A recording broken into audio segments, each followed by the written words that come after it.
네, 안녕하세요. 코나고 김편의 오디오월드입니다. 오늘은 저희 배경이 좀 바뀌었죠. 오랜만에 청담동의 소리샵 시청실에 와 있습니다.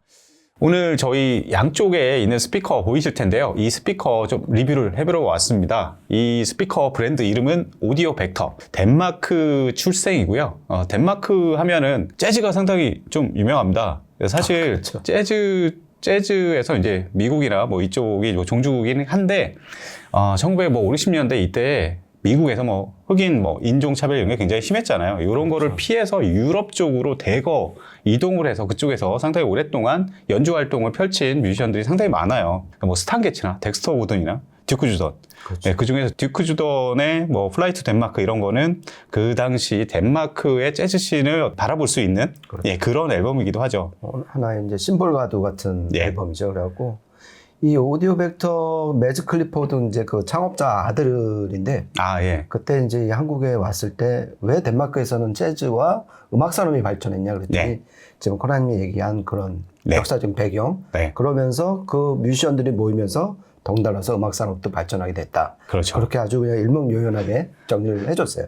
네, 창업자이신 선대 회장님 원래 클리포드가 정말 재즈 매니아여가지고 덴마크의 몽마르트 재즈하우스 이런 데서 허구한 날 가가지고 재즈 공연 보고 이러면서 성장을 했다고 합니다. 그러면서 재즈 뮤지션이 됐냐? 그게 아니라 음악을 이제 재생하는 도구, 오디오죠. 하이파이 오디오. 그 중에서 스피커를 직접 개발하기 시작하면서 오디오 벡터의 역사가 시작되는데요. 굉장히 여러 가지 모델들을 오랜 세월에 거쳐서 발매를 했는데 그 중에서 오늘은 좀 레퍼런스급 모델입니다. 그렇죠. 오디오 벡터의 R6 아르테라는 모델 리뷰해 보도록 하겠습니다. 크기가 조금 짐작이 되시나요? 그래도 꽤 중형 정도의 플로어 스탠딩 스피커고요. 상단에 이렇게 아주 반짝반짝이는, 네. 그리고 가까이에서 보면 중앙에 금빛이 좀 휘날리는, 그렇죠. 가루를 완전 뿌린 트위터죠. 네, 이게 AMT 트위터인데요. 이 스피커에 투입된 이 AMT는 그냥 AMT가 아니에요, 보니까. 조금 특별한, AMT죠. 그렇죠. 네. 자체 제작한 AMT 트위터의 가장 큰 특징은 예. 후면이 개방이 됐다. 그렇죠. 그래서 좀 더 에어리한 공간감을 이제 내기 위해서 후면을 개방을 했고, 얘네가 1998년부터 이제 AMT 자체 제작을 시작을 했어요. 네. 그래갖고 이 R6 아르테도 뒤에서 보면은 슬릿이 이제 한 5개 정도가 이제 두 칸에 나눠서 이제 있잖아요. 네, 맞아요. 그게 바로 그 트위터 후면파를 빼내기 위한 하나의 이제 네. 환풍구라고 네. 할 수가 있는 거죠. 그렇죠. 그래서 하여튼 이 스피커는 이제 R6, 뭐 R6뿐만 아니라 다른 모델들도 보면은 일반 모델이 있고 뭐 시그니처 모델이 있고 뭐 아르테 모델이 있고 막 그렇잖아요. 그렇죠. 보면은 거기에 따라서 트위터가 뭐 비슷해 보이는데 가까이서 보면 좀 달라요. 여기 보니까 RAMT, 그렇게 모델명으로 좀 구분을 하고 있더라고요. 그렇죠. 예. 그러니까 지금 이제 3등급이잖아요. 예. 그러니까 이 스탠다드가 이제 시그니처고 그 위에가 이제 아방가르드, 그 위에가 이제 우두머리가 이제 아르테. 그러니까 그때도 한번 말씀을 드렸는데 이 아르테라는 말은 그리스어로 한 집단의 우두머리라는 뜻이래요. 그러니까 어떤 플래그십 각 등급의 우두머리라는 걸 칭하기에는 아르테라는 말 잘 고른 것 같고요.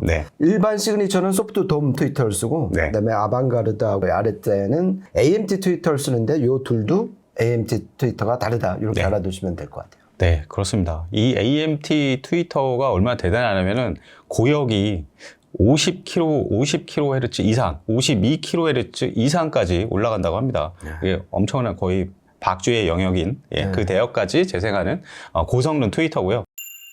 그 밑으로 내려가면은 6.5인치 카본 미드베이스 우퍼가 두 발이 이제 도열에 있는데 앞에 이게 전부가 아니에요. 저역 쪽이 또 있습니다, 우퍼가. 근데 겉으로는 보이지 않고 이 인클로저 하방을 향해서 두 발이 또 있어요. 그렇죠. 하나는 6.5인치, 하나는 8인치.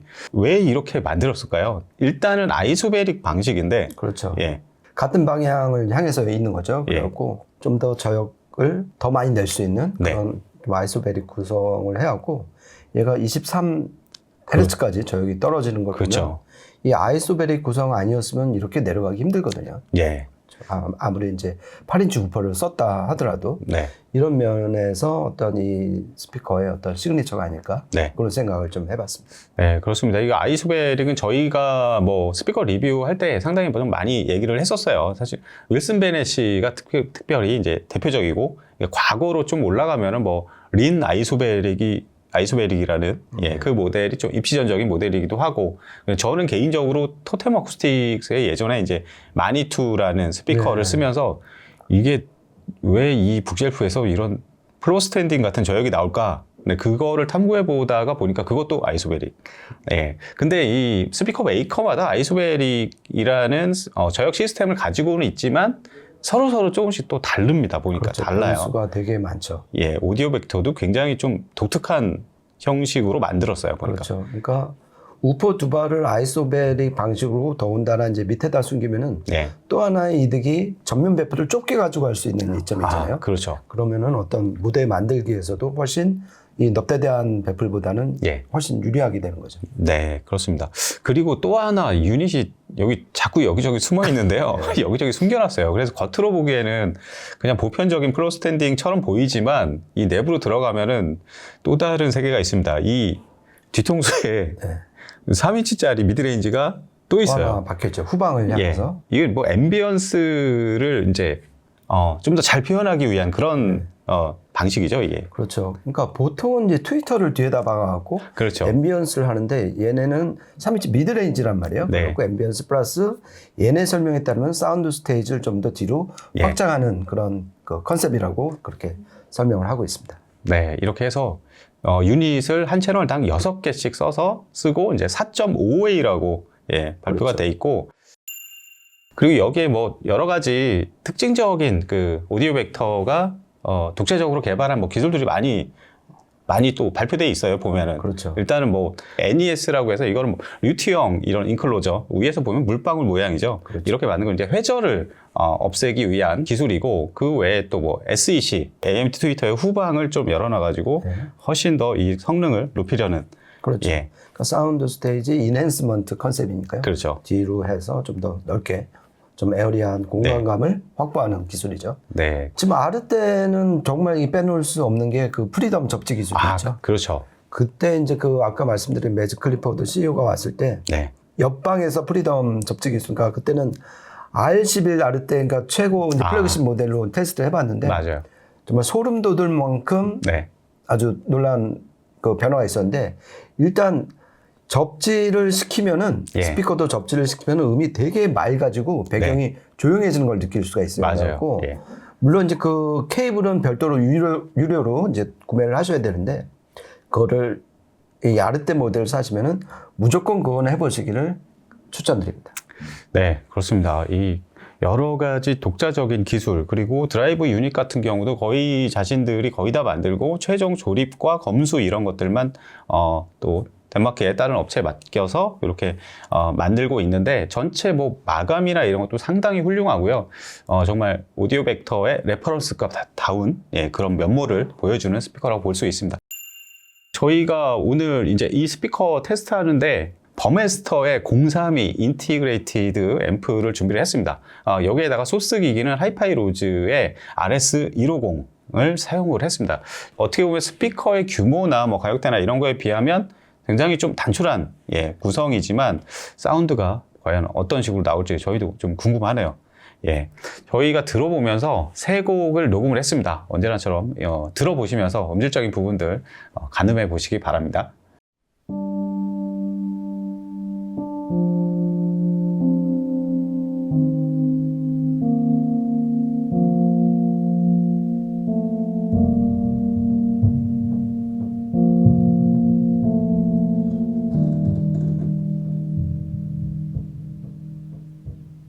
Our bodies are hurting like hell.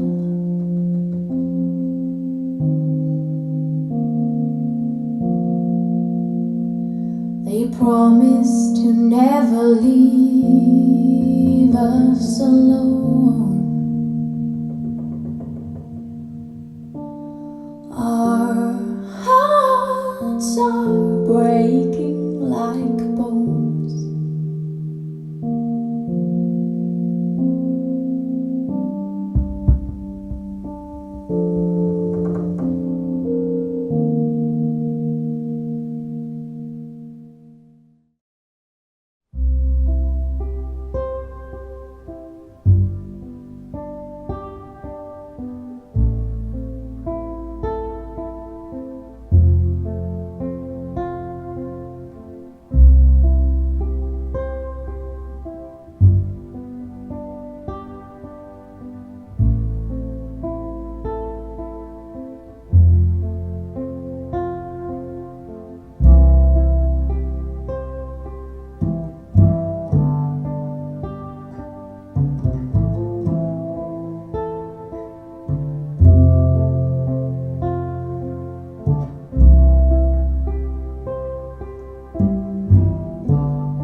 네, 세 곡 이어서 들어보셨는데요. 첫 곡은 아넷 아스크빅의 리버티, 두 번째는 찰리 헤이든과 팬 메스니가 함께한 스피리추얼 이렇게 들어봤고, 세 번째는 양 가바렉의 오피시움 중에서 첫 번째 곡 들어봤습니다. 요즘에 좀 많이 들었는데요.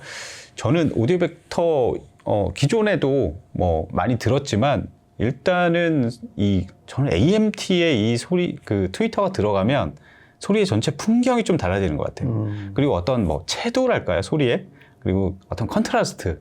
기본적으로 해상도는 상당히 좋고 고역 쪽으로 이렇게 쭉쭉 뻗어 올라가는 이런 소리들, 아까 뭐 소프라노 색소폰 막 이런 소리들 보면은 구름 위도 이렇게 확 뚫고 나갈 것 같은, 그렇죠. 예, 청량감, 이런 것도 대단합니다. 예. 오디오 벡터의 AMT 트위터가 들어간 모델들을 들어보면, 네. 코라님이 말한 것처럼 어떤 고역에 아주 상쾌하게 뻗는, 네. 그 맛 때문에 그 이 스피커를 구매하는 이유가 될 수 있을 정도로 네. 그게 상당히 매력적이고요.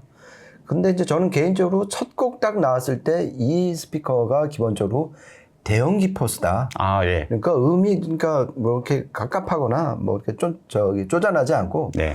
그냥 확 펼쳐지는 게 네. 와, 이게 대형기구나. 근데 대형기처럼 안 보이는 게 이 배플이 예. 6.5인치 미드 레인지만 딱 수납하게끔 네. 좁고, 그 다음에 이제 옆에도 볼록하게 해서 어떤 내부 정제파를 없애기 위한 그런 설계가 이 작은 덩치인데도 나오는 거 보면 비로소 그때서야 이 R6 아르테가 대형기구나. 그렇죠. 첫 번째 곡에서 이제 그걸 느꼈던 것 같습니다. 네. 첫 번째 곡에서도 좀 중간에 좀 이어지다가 갑자기 쿵 떨어질 때 있잖아요. 떨어질 때. 예, 그때 상당히 좀 깜짝 놀라게 되는.